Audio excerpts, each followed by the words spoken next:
अस्सलाम वालेकुम। मैं अपना पार्ट 2 शेयर कर रही हूँ। मैंने कहा था दूसरी किस्त में बताऊंगी कि हमारे साथ क्या हुआ।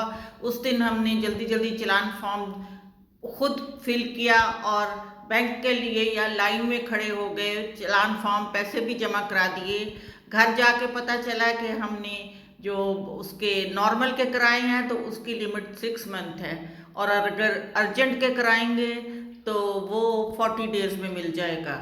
अब क्या करें? फिर वही इंफॉर्मेशन ली तो पता चला कि आप बाकी पैसे भी जमा करा दें अर्जेंट के बैंक से, तो आपको वो कन्वर्ट हो जाएगा अर्जेंट में। ये हमें अंदर जाके पता चला। तो फिर हम फिर बाहर आए और फिर नए सिरे से नया फॉर्म फिल करना था। एक्चुअली मेरे हस्बैंड को फॉर्म फिल करने में काफ़ी देर लगी। ये फ़ोटो स्टेट की शॉप है, यहाँ से पासपोर्ट की फ़ोटो और शनाख्ती कार्ड की फ़ोटो स्टेट बड़ी आराम से हो जाती है। तो उनको फॉर्म फिल करने में बहुत देर लगी। अब ये था कि मुझे नहीं पता था कि पासपोर्ट की भी 2 फोटो कॉपियाँ चाहिए। मैं बाहर निकली तो फुटपाथ पे ये तो मेरे हस्बैंड हैं, पीछे जो 2 बंदे खड़े हैं और इधर भी आपको नज़र आएंगे। ये बंदे खड़े थे लोगों की हेल्प के लिए। ये हेल्प के लिए खड़े थे। पूछते थे कि आपने फ़ीस जमा करानी? मैंने कहा हाँ, आधी कराई है। वो फिर एक बंदे के पास ले गया, वो मोबाइल था। तो मैंने कहा कि हमने इस तरह नॉर्मल को अर्जेंट में कन्वर्ट करना है। तो कहता नहीं, आपका मसला और है, तो आप बैंक में जाके जमा कराएं। और बड़ी आसानी है कि बैंक में लंबी लाइन में ना लगना पड़े। वो ऑनलाइन पासपोर्ट बनवाने वालों की ऑनलाइन ही वो पैसे जमा करा देते हैं। फिर वही बंदा मिला, कहने लगा फॉर्म चाहिए? मैं क्या हाँ फॉर्म चाहिए। कहते मैं फिल कर दूं? मैंने कहा मैं तो पासपोर्ट फ़ोटो स्टेट शॉप पे जा रही हूँ, पासपोर्ट की फ़ोटो कापियाँ बनवानी है। कहते आपने फिल भी करना है? तो हाँ जी करना है। तो कहता मैं कर दूँ? मैंने फ़ोन करके अंदर अपने हस्बैंड से पूछा, उन्होंने कहा करा लो।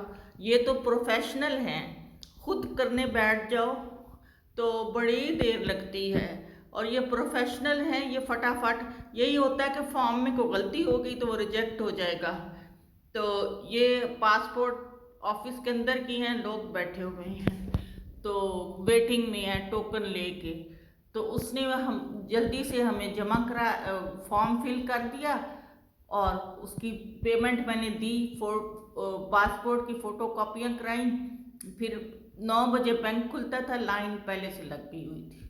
लाइन में जाके खड़ी हुई और लाइन में जाके खड़ी हुई और फिर मेरा ख्याल है बैंक मैनेजर जल्दी आ गई थी। उसने रश देखा तो वो खुद ही लोगों को डील करना शुरू हो गई। खैर, पैसे जमा हो गए, फॉर्म मिल गया। अब हमें अंदर जाना था।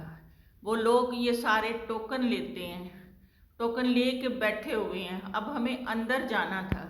तो वो गेट पे गए तो उन्होंने कहा कि आपको टोकन की ज़रूरत नहीं, एज सीनियर सिटीज़न आप अंदर चले जाएं। लोगों के लिए बाथरूम भी बहुत अच्छे हैं।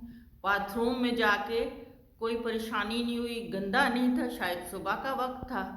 गंदा नहीं था, साफ सुथरा धुला धुलाया था। तो बाथरूम में जाके परेशानी नहीं हुई, गंदा नहीं मिला। मैंने पहली दफ़ा तारीफ़ की। और तारीफ़ एक और बात की जो मैं अभी आपसे शेयर करती हूँ, जिसकी मुझे बड़ी खुशी हुई। लोगों को पानी पीने के लिए ये लगा हुआ था, ऊपर वाटर फिल्टर भी लगे हुए हैं। और सबसे अच्छी बात जो हुई, जो ही हम एंटर हुए हॉल में, तो उन्होंने कहा कि एज सीनियर सिटीज़न आपको टोकन लेने की ज़रूरत नहीं, आप वो फ़लाँ काउंटर पे चले जाएं, ये हॉल है अंदर का, आप फ़लाँ काउंटर पे चले जाएं। मेरे हस्बैंड वहाँ गए और वहाँ से वो प्रोसीजर शुरू हुआ। विद इन 20 मिनट उनका पूरा प्रोसीजर कंप्लीट हो गया। उन्हें कुर्सी, ये सब लोग टोकन लेके इंतज़ार कर रहे हैं। उन पूरा यहाँ से बैंक खुल गया है, लोग अब बैंक में पैसे जमा कराने लगे हुए हैं। तो 20 मिनट में उनका पूरा प्रोसीजर कंप्लीट हो गया और हम बाहर निकल आए। लेकिन मुझे बड़ी खुशी हुई जितना अप्रिशिएट करूं उतना कम है। सीनियर सिटीजन्स के लिए ये उनको प्रायोरिटी देना, उनके ख्याल रखना, उनकी इज्जत करना और उनको जल्दी फारग कर देना ताकि वो उनको वेट ना करना पड़े। तो ना एंट्री में और ना अंदर पासपोर्ट के प्रोसीजर में। वेल डन, बहुत शुक्रिया।